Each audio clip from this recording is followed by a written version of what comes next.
We're going to explore now a new type of deficiency in the pawn structure, which is double pawns. This is one of the most famous one. Even many beginners know that double pawns are bad or have this idea. But it's more complicated than the cases we saw before that were simpler, just a weak square in front of a weak pawn that can be a target. Double pawns are more nuanced in many different ways, and that's why it's important to understand them in a bit more depth rather than just the superficial double pawns are bad. So, when people say double pawns are bad, they're mostly thinking about this type of situation. So you can see these 4 pawns against 3 from black on the queen side, and you can see these 4 pawns on the king side versus these 3 white pawns. Sorry, let's use the same color. So what's the difference between the two sides of the board? On the king side, black cannot really push the pawns in a way that causes an advance or creates a passed pawn, so they will eventually be facing a wall of 3 white pawns, and of course they have to be careful. That could be breaks and sacrifices, but doing things correctly, white will be able to fend off the 4 pawns using just the 3 pawns.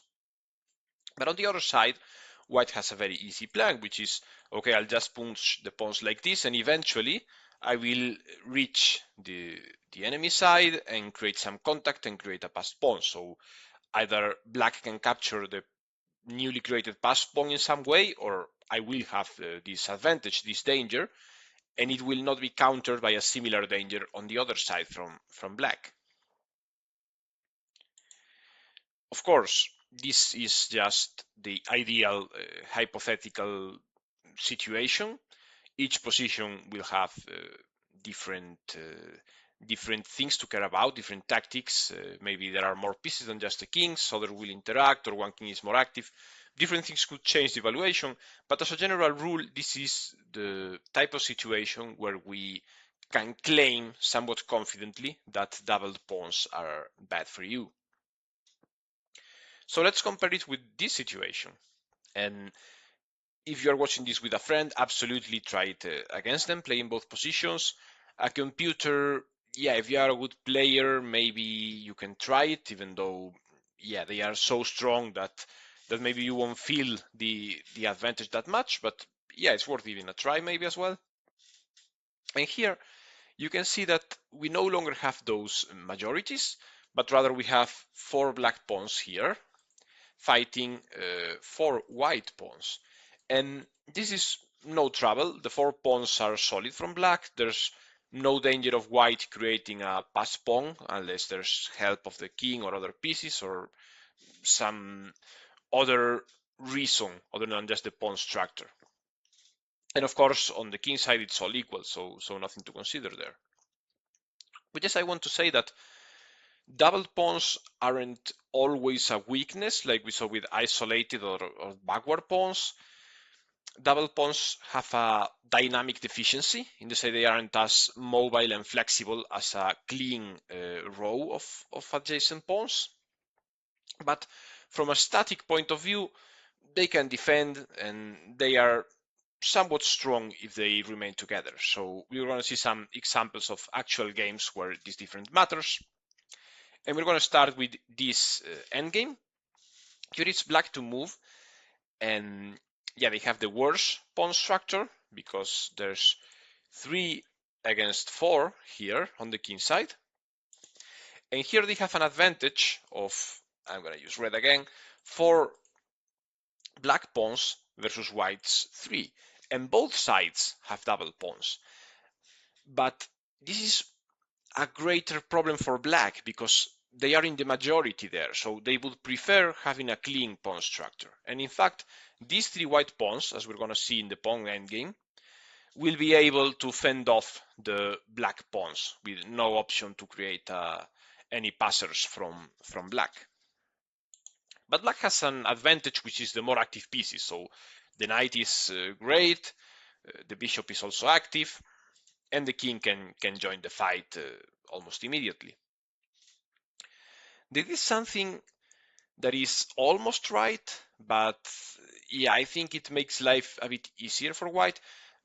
The thing you have to do in this type of position is you just activate your king, and when the knight gets kicked out, you come back to e6 with the idea of bringing it to c5. So maybe if white plays a regular move, we can go a5 with that idea in mind.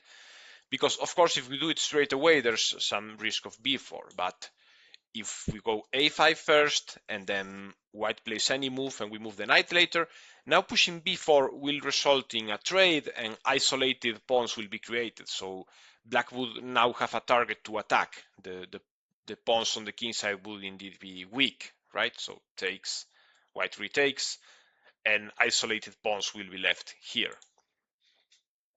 Instead, they went for counterplay. They went to g5, so from the starting position, it's this move.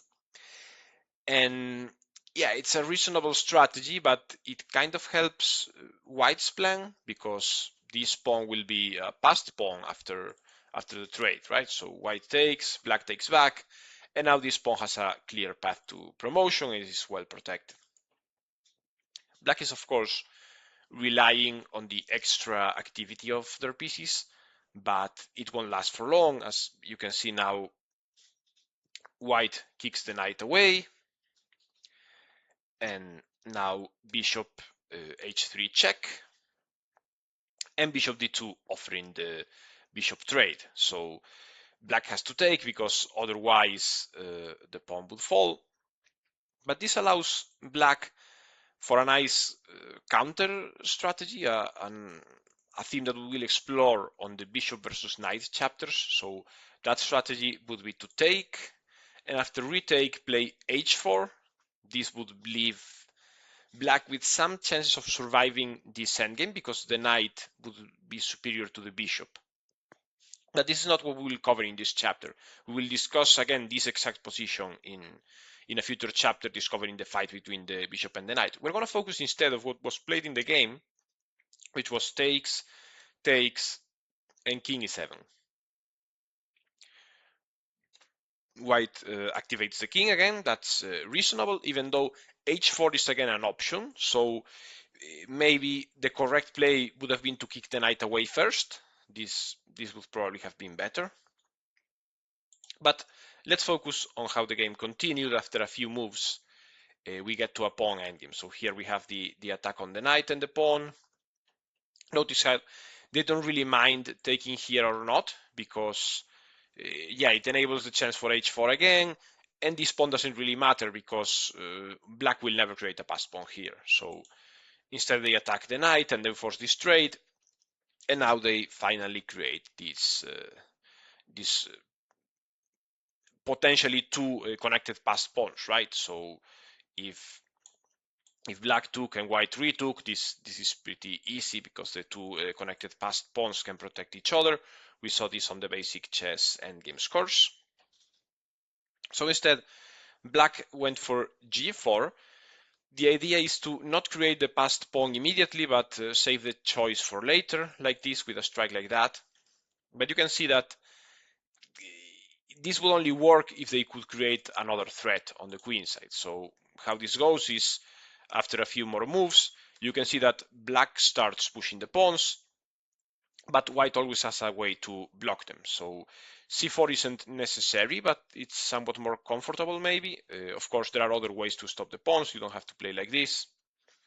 So black goes c6 and b5, and white just remains static. So taking and allowing the take back, this could cause trouble because now the three black pawns can maybe force their way through. So let's say white continues doing nothing. Eventually, yeah, they could maybe create something. For instance, maybe h4, and now g3. And when the king comes to the rescue, now we can play this move. And notice how now black has two passed pawns because, well, white has to take, otherwise black promotes. And now you can see that black, even though it involved several pawn sacrifices, has achieved the objective of having two passed pawns, one on each side. So yeah, white has also many passed pawns, but this isn't about the number, but rather the pace, who can arrive faster. And you can see how the game has basically gone out of white's hands. So this is what is important, going back, to just remain static on this side, ignore the possibility to trade, and fix black's pawn structure completely. So white just did nothing, and eventually black pushed a4. And so here, what do you do as white? Because now there is a real threat, right? Black could take here, win a pawn, or what are we gonna do about it? So white took the a4 pawn, and black played an interesting move, because if they just take back like this, white does nothing, and see that now black has run out of moves, so the king has to go away, and the king just enters the position, f5 is pushed, and this is an easy endgame to win. So instead, black tried a final trick, which is capturing here, and I want you to think what's the idea behind this move and how you should respond.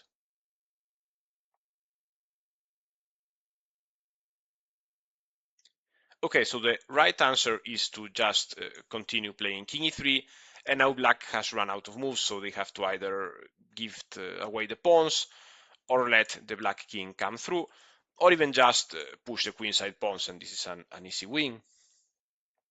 So the trick that black was bringing here was that if white takes, now h4 is winning, because black creates a passed pawn and the king simply cannot come back to stop it.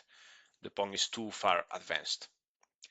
But anyway, that's not what's happening in the game, because white simply ignored the threat, and here black resigned. There's nothing else they could do. Okay, so now we're going to see a full game. It starts with the Caro-Kann defense, and it's a pretty common response against e4 by black, which is c6. And this is one of the main lines, which is the classical variation. And after takes and takes, here the most common move is bishop f5, kicking the knight away. And yeah, this is a fairly interesting position, but that's not the move I want to show. The move I want to show you is knight f6. And you now realize why this has to do with double pawns, because after white captures, black recaptures. Notice they take this way, because now it gives a chance to develop the bishop. And you can see the downside is, of course, the double pawns, and we get the structure that we saw on one of the first example. So we get this pawn structure. But why does black allow this? They try to rely on bigger piece activity and trying to find some chances to play earlier on, before an endgame like that ever happens. But of course, white has the structural long-term advantage. So if nothing happens fast, they will eventually get the win. So the game continued with c3 reinforcing the center, and now some normal developing moves. Notice queen c2 putting an eye on this pawn. Black has the double pawns, so yeah, pushing them forward isn't really a great idea, especially given that they are in front of the white king, but no big deal. Black simply checks and moves the pawn away. They play h5 instead of the maybe more natural h6, because they could potentially dream of some attack here and still having a nice cover of pawns in front of their own king. We will explore this topic in the following example a bit more. But yeah, I would understand h6 as a regular move as well. So some developing moves happened. Black eventually went on this idea, but white put a stop with it with h3. And yeah, it would be too adventurous to launch this pawn like that, because black would lose the entire cover of pawns. So there are a few moves I want to reach a somewhat critical point. So here black played c5, trying to open up the center. And now we get to this position. And white plays knight d5, which is exploiting here the weak square. So this is a very strong point for the white knight. Notice that if there was a black pawn on the E or C file, it wouldn't be that dangerous, but since those are gone, white is exploiting the weak square. And after black retreats, they try to remove the knight. So they played bishop c6 and bishop takes d5. But notice how now this 3 against 2 on the queen side becomes a passed pawn. So in a way, by removing this knight, they've helped white convert the advantage. And in fact, they ended up winning the game. I will leave the rest of it in the Lichess study that you can find the link in the description. But I just wanted to get the idea that they transform the advantage. So they transform this majority into a passed pawn. Meanwhile, black can never dream of doing anything like that on the other side of the board. They would have to maybe bring some pieces to e5 and force white to trade, but that doesn't look like happening. Okay, so for the next example, we're going to explore a bit more this idea of using an extra doubled pawn as a protection for your king. So we're going to have this game where there was opposite side castling. We started like this, knight gets kicked out, and black takes the pawn back, and now white plays knight c3. So what's the idea? That is, after black takes, white takes back with the d pawn.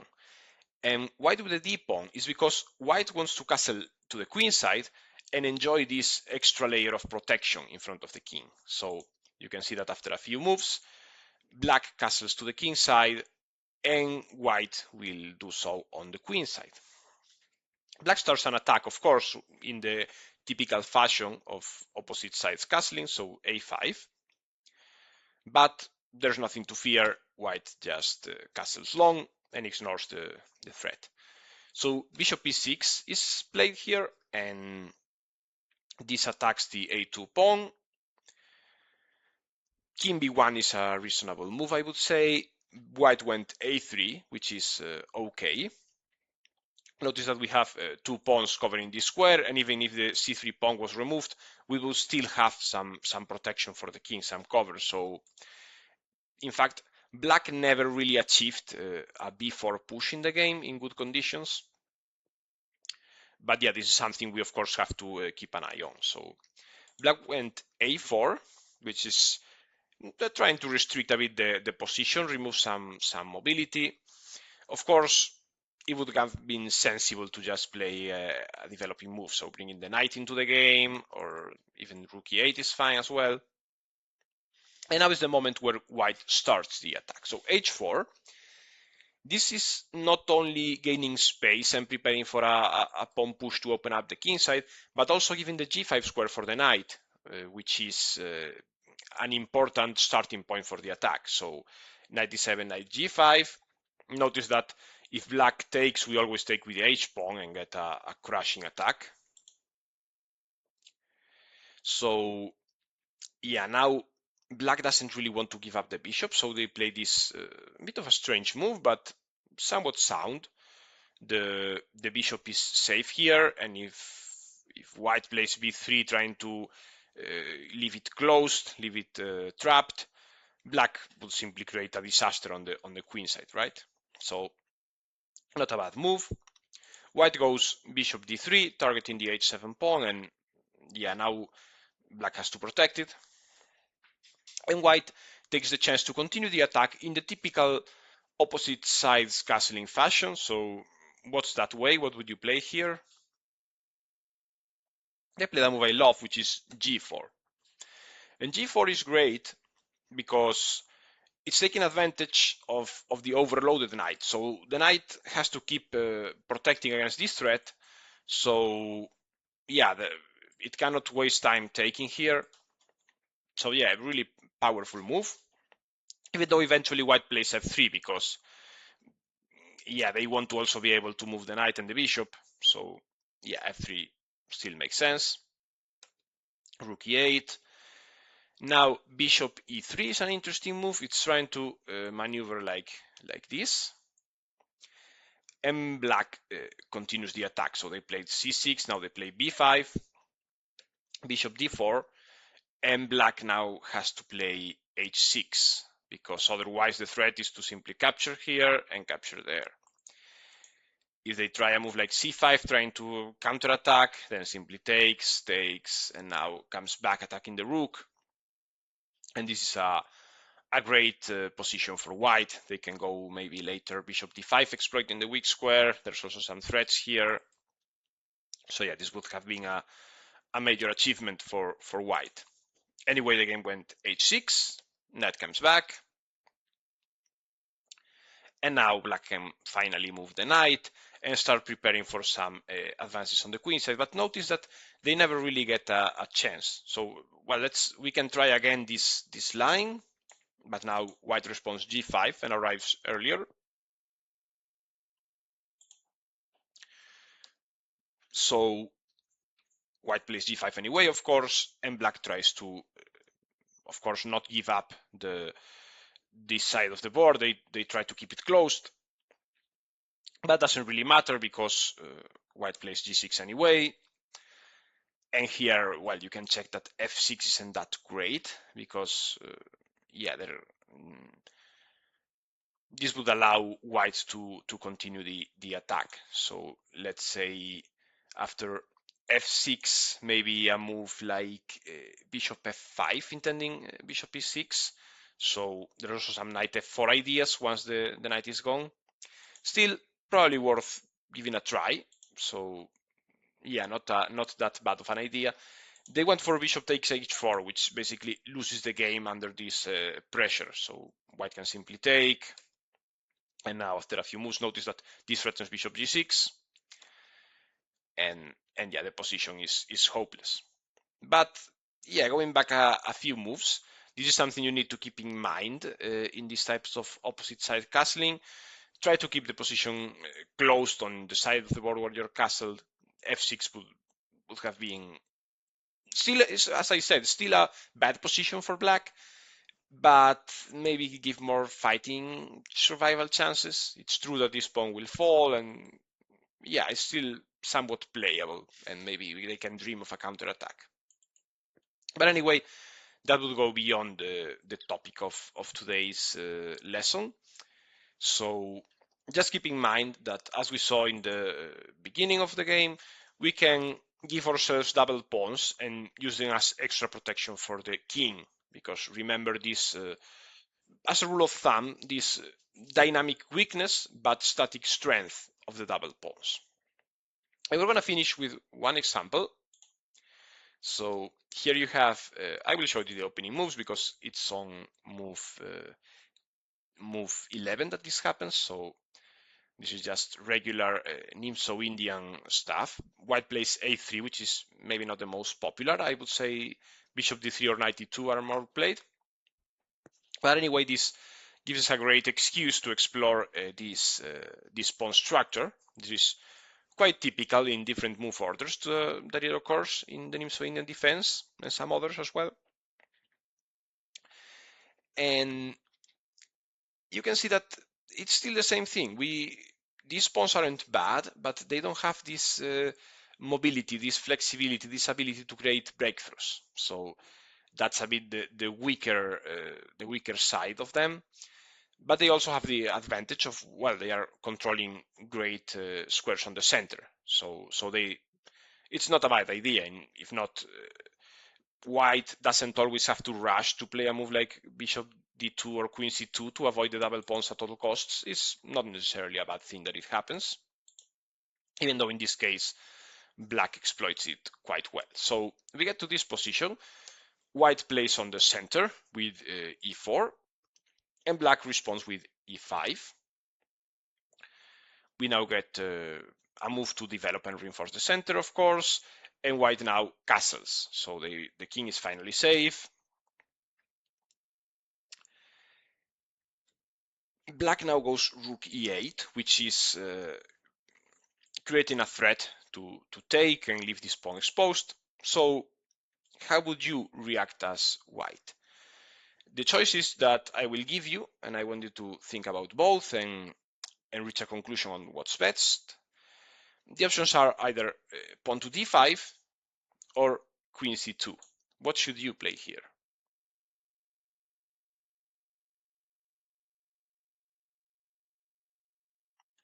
Okay, so, well, as always, feel free to pause the video and take as much time as you want. This is a nuanced topic. It's not immediate.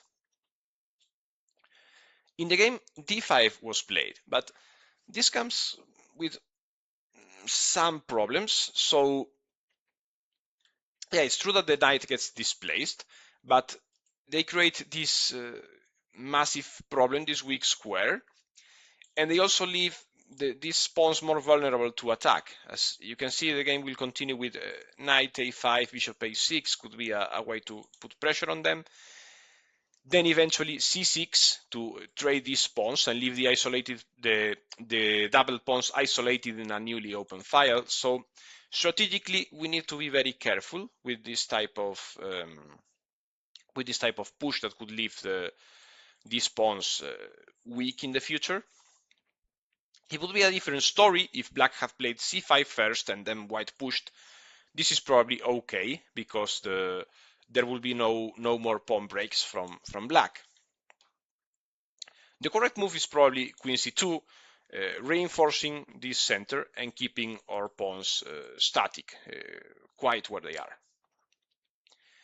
So the game going c5, now knight a5, of course, and well, of course, white isn't an idiot, right? They have an idea in mind. What they wanted to do is achieve some counterplay by striking the center immediately, and this would let them play on the king side.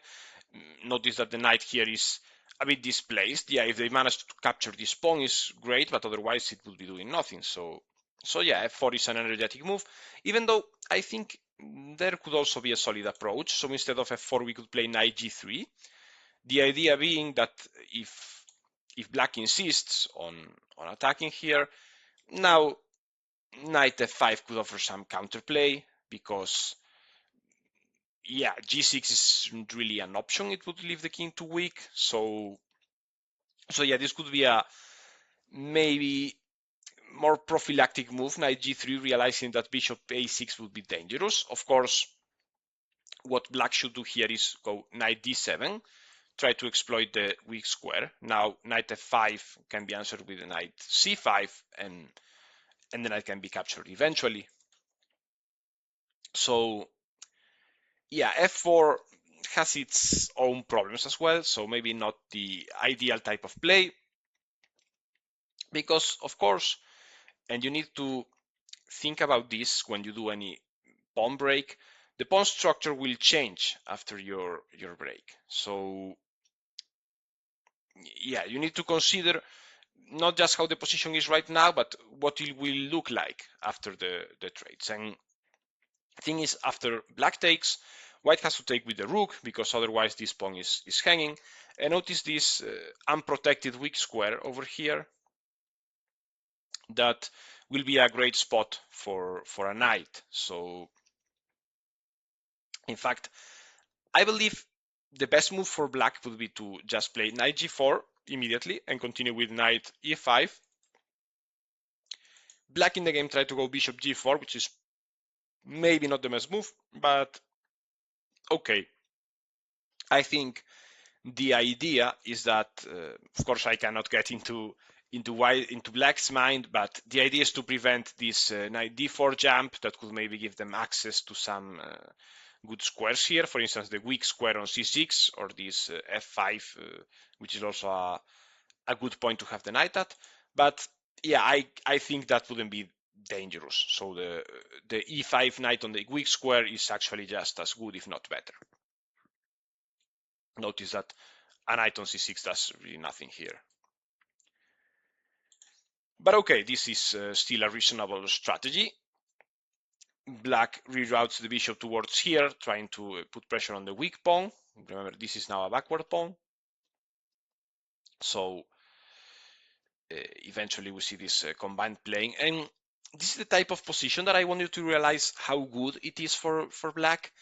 And this is kind of the point of this course, is for you to understand positions like this. So weak square, backward pawn, these double pawns that aren't ideal, even though maybe not the immediate target. And And yeah, I will show you the rest of the game to see how this developed. But yeah, the main topic of this lesson should be to identify these positions as great for you, as exactly what you want to achieve. So I will show you in a quick manner the rest of the game, so let's not make this too long. C5 is maybe another move that is interesting to consider, because if white takes en passant as they did, now the open file is great. Notice, take a look at white's pawn structure right now. So we have these, well, triple pawns. They will soon lose one of them, but the double pawns that are isolated and backward on an open file, we have this isolated pawn, an isolated pawn also on an open file. So you can see that black's pieces will have a lot of targets to attack, and this will become evident soon. So rook c8, and now after this capture, you can see that eventually black takes, and now the pawns are unsustainable. So how this continues is takes, white took with the queen, because, well, taking with the pawn also loses basically everything. So this is hanging, everything is hanging.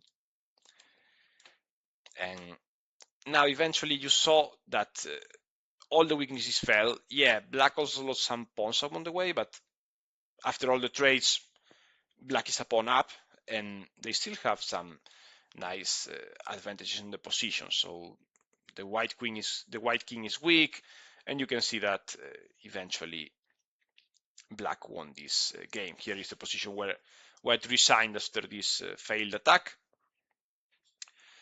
But anyway, I hope I made my point clear of how to play with and against double pawns. I hope you can see some examples. Of course, we didn't cover all the possibilities, because then this chapter would be 3 hours long. But all the games are on the link in the Lich study, in the link in the description, and you can check them, analyze them in more depth, ask any questions, any variations you have in the comments. I will answer everything, of course. And in the next chapter, we will explore passed pawns. So we'll go from the weakest and least convenient pawns to the ones that can decide a game in our favor. So I hope to see you there on the next session.